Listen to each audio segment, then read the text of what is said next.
One of the biggest concerns right now that you'll hear a lot of people say is kids are always on technology. They're not really doing the skills that I did growing up: coloring, cutting, gluing, using Play-Doh, working with clay, working with our hands, doing those types of things. Welcome to another episode of the Holistic Sister Circle. Today we have Polly Benson here with us. And Polly, I'm super excited for this.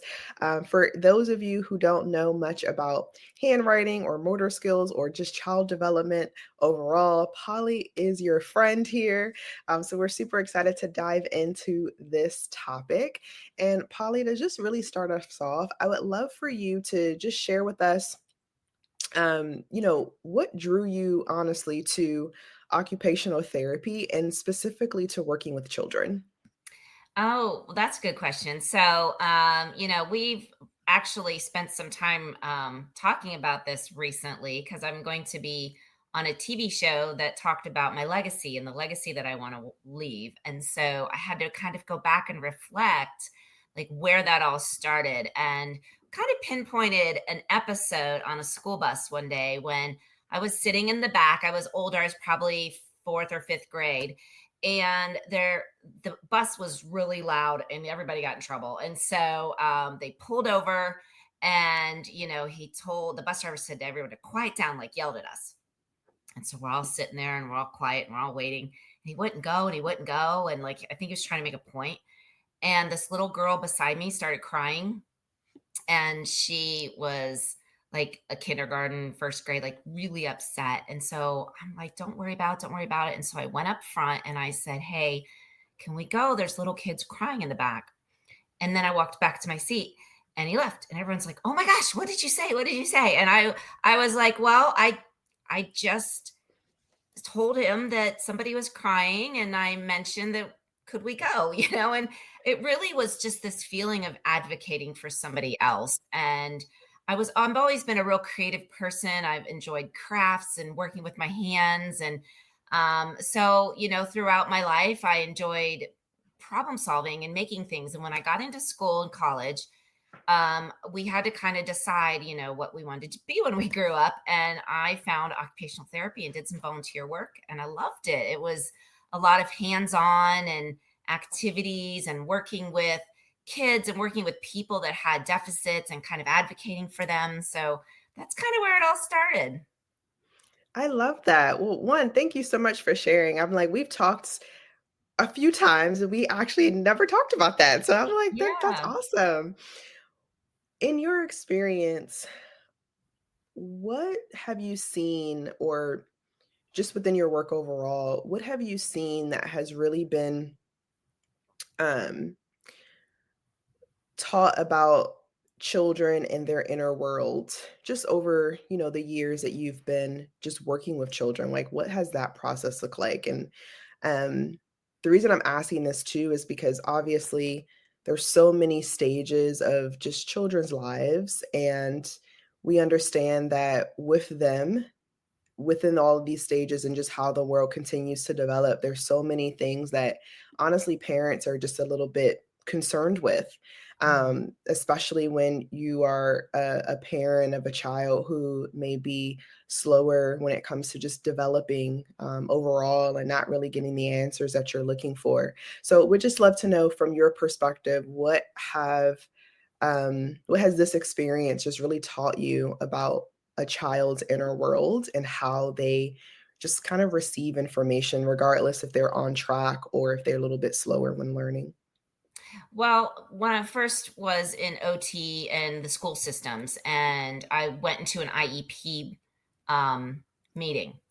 And IEP stands for Individualized Education Plan. And so a lot of times I was in there as the professional, as the OT, and I would report on how the student was doing and where we want to take them and what kind of our goals were. And so as time went on, really, especially more recently, there's a lot of neuroaffirming type language that needs to be used. Whereas, we were maybe trying to say in the old days, like, this student will perform this task, and in a certain amount of time. Whereas now it's like we're trying to use the language to help really support the student where they're at.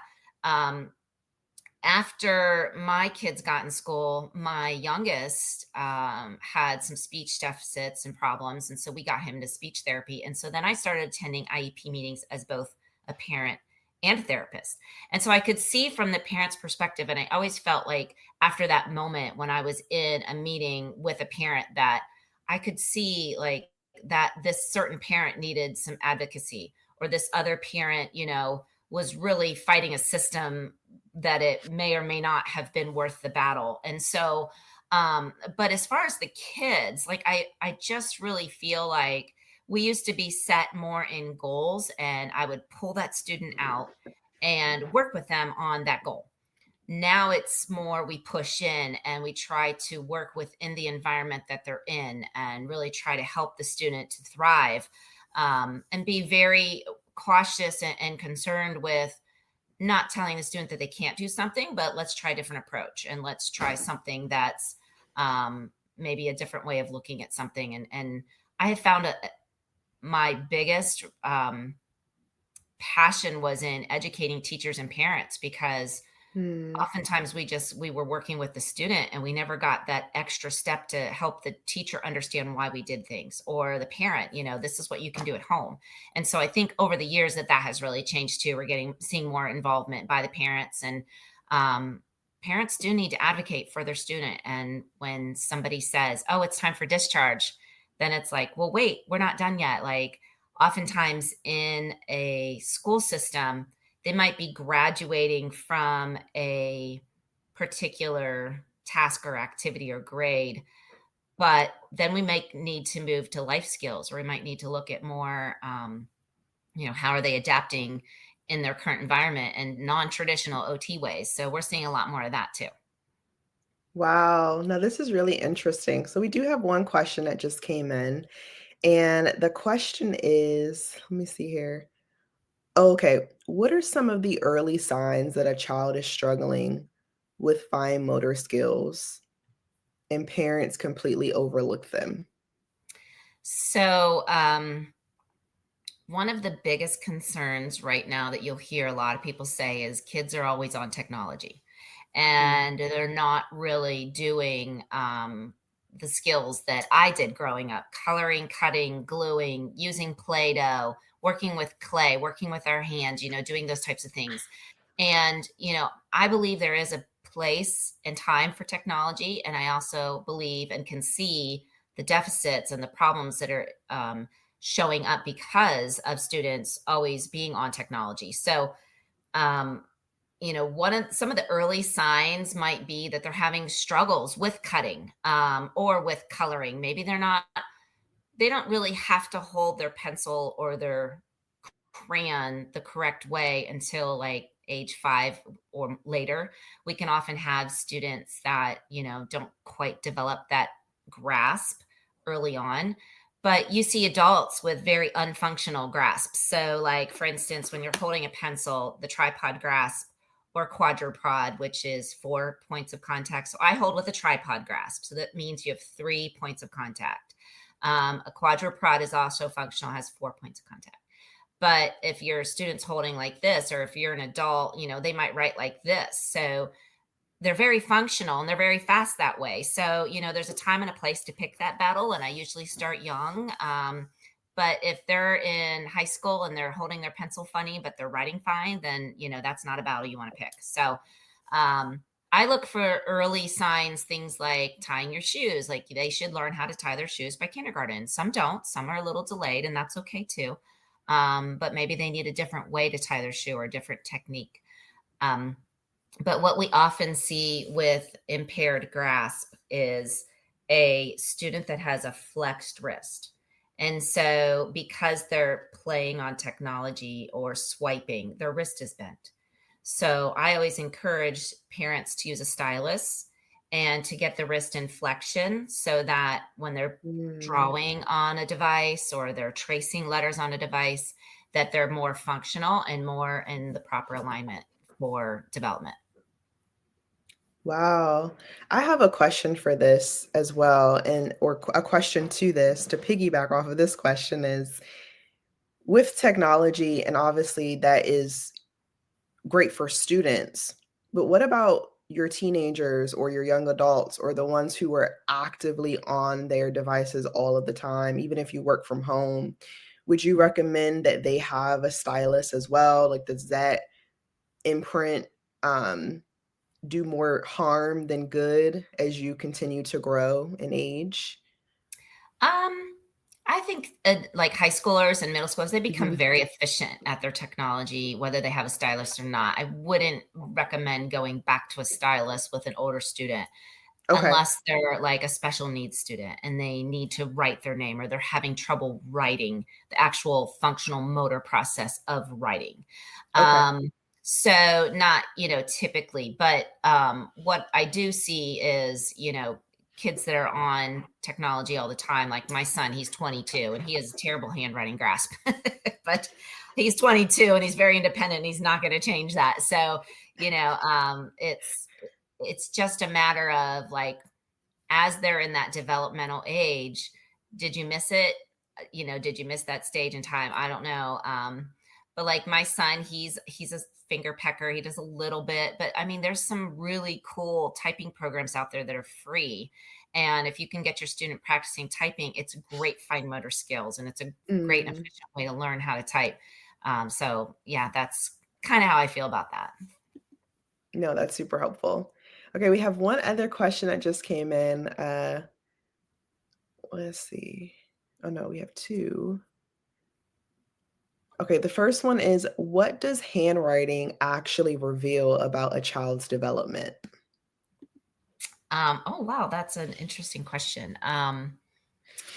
You know, when I look at a handwriting sample, if I'm not with a student, I'm looking at how did they actually write the, let's say, sentence. Is it super dark? Is it super light? So if it's super light, I can tell that they might be weak. If it's super dark, maybe they're having trouble with the feedback, the sensory feedback of the writing process. So they're pressing too hard because they need to get more information from the paper and pencil to their hand, to their brain.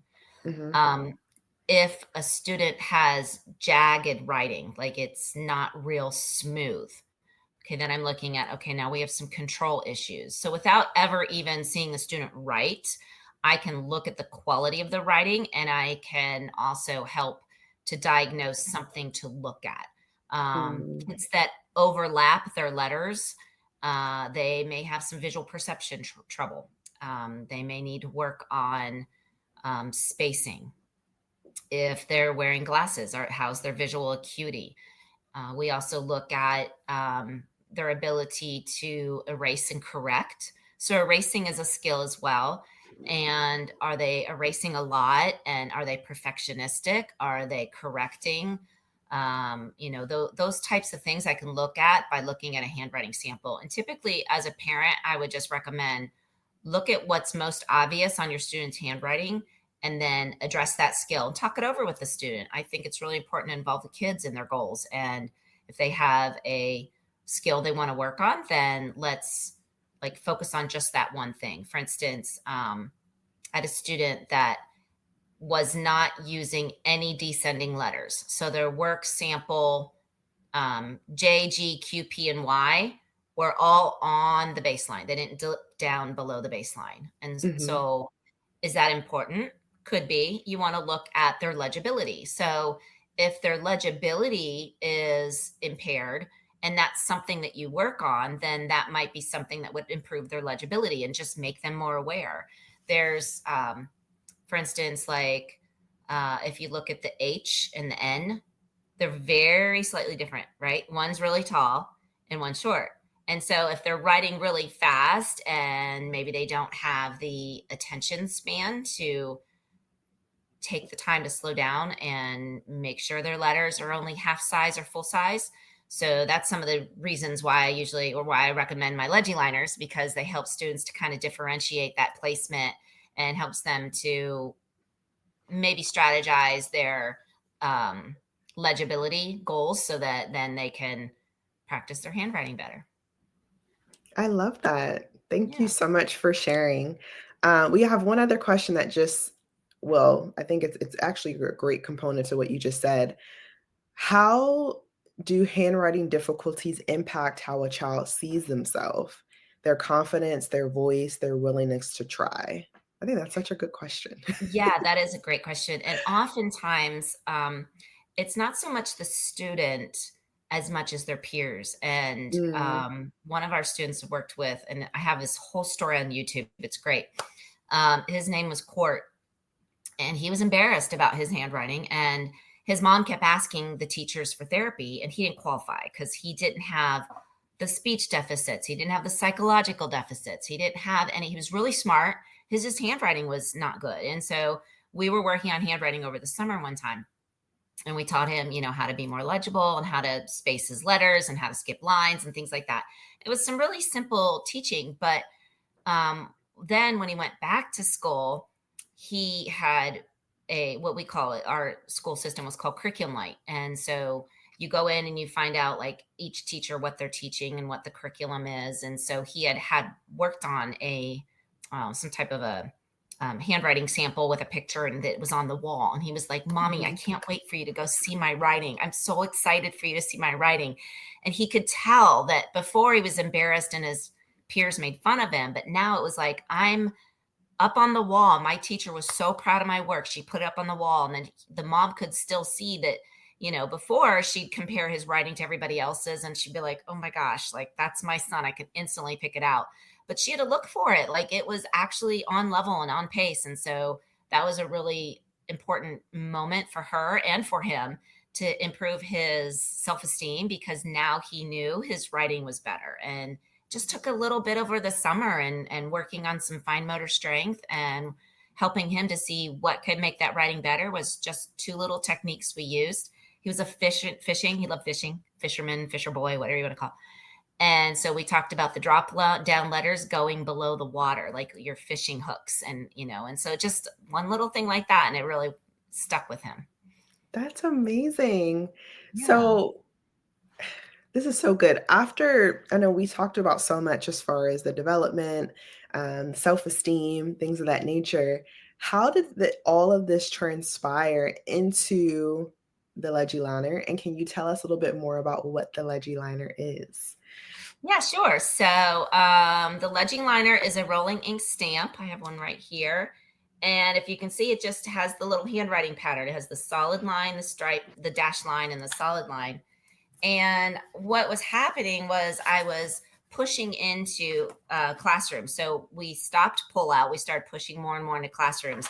And a student would have, like, this is one of our Halloween October worksheets, and it didn't have any lines. And so what we would do was, oh, I got to find a hard surface here because I don't want this to mess up. But what I would do is I would draw the lines on, on the paper right next to the student's um, writing right here. And they could practice consistently using that little dashed line. And that guideline was what would help them to differentiate the sizing of the letter. And Mm. the first one I actually did was this large, huge stamp. It's called a rotograph. And I would roll it across the paper. And the students were like, let me roll the lines. Can I roll the lines? So they were motivated and excited. And then the teachers saw it and said, oh my gosh, you have to patent that. And so I was like, okay, I went home and I'm like, how do I get a patent? And so I had this great idea and just this one little stamp. And I started going around to different classrooms and taking it with me. And the teachers were like, wow, can you make one smaller? Can you make this? Can you make that? And so now I have 24 different stamps. And what's fun about them is that the kids are motivated by them, and they help them to consistently practice. So I could leave a stamp with the student and go off on my way to other students, other classrooms, and that teacher then can replicate those lines. A lot Mm. of times people ask me, well, why can't I just use handwriting paper? Well, you can. But if you have a fourth or a fifth grade student, they're going to lose that paper. The teachers hoard it because they don't want to overuse it, and they don't want to use it on the rough draft. They just want to use it on the final copy. And so it's like, no, this is meant for practicing. So what's nice about the ink stamps is they're refillable ink. So you have an unlimited supply. You can roll out the lines, and it's really a win-win for both the teacher and the student. And so from there, then we went into different shapes, different curriculums, like certain curriculums. There's a handwriting without tears, or they now go by uh, learning without tears. So they have a specific type of line in boxes. So I made some letter box stamps. We have a music staff. We have now ones that are shaded. And so the shading helps that student with the lowercase visual cue. And so this is my brand new one that's coming out next month is a shaded lower half. You see how that's shaded? Mhm. And so let's see if I can draw this out real quick and show you that. But what's exciting about the shading is that it gives that student the feedback that they need, that this lower half is where that letter goes. Let me draw that again. So this lower half is where the Oh, lowercase I see. letters. And so sometimes with students that have ADHD or visual issues and things like that, that can help them to notice, like, okay, that's where that lowercase letter goes. So that's been kind of a fun one that we brought out of development and is coming out next month. So yeah, exciting, exciting. We have 25 different patterns now. We have some that do math problems. We have a number line. My other new one is this giant square, which I'm super excited because this giant square, let me show you something real quick. This one can be used for special ed students that are specialized instruction that need one letter per box. It's large, but we Okay. can do like little comic strips. We can Oh, do reward cool. charts. We can do a visual schedule. So if we have students that learn differently and need to know, like first we're going to do this and then this, and kind of a visual schedule of what happens each day. So that one's kind of exciting for me. That one's coming out next month too. So yeah, This is we're so super excited. exciting. I love Yeah. this. Can you tell us, okay, if anyone wanted to connect with you further, wanted to learn Mhm. more about Legiel Liners, like what does that process look like? How can we be involved? Let us Yeah, know. so I am on all the social medias at Legiel Liner, so Instagram, Facebook, TikTok, and those are the best places to see exciting ideas and all the different stamps because I have so many people that will post them from their classroom, teachers, influencers that love using the stamps. So those are some great ideas. If anyone wants to buy stamps, you would go to legieliner.com and you can get a 10% discount if you get 3 or more stamps and throw them in your cart, and that'll automatically be applied. And then if they want to sign up for my newsletters, those are on my website as well. I send out 3 newsletters a week. Sunday strategies for handwriting, worksheets Wednesdays is all free worksheet. Every single Wednesday I send out a free worksheet. And then feature Friday, I usually feature different other companies that are in the OT world or education space. And this Friday, I'll be having a Black Friday special. So that's something else that someone can click on there and find me and get that special too. Amazing. Well, this is so much fun, Polly. Thank you so much for connecting with us and sharing your Sure. expertise with us. And what I'll do for everyone who's listening as well, I'll go ahead and put all of her information in the description notes of the episode, so you are more than welcome to connect with her further as well. That sounds good. Awesome, awesome. Well, thanks again. And again, until next time, we will be here every week. So please continue to tune in to the Holistic Sister Circle and tune into Legiel Liner if you want to learn more from Polly. Thanks so much. Thanks for having me.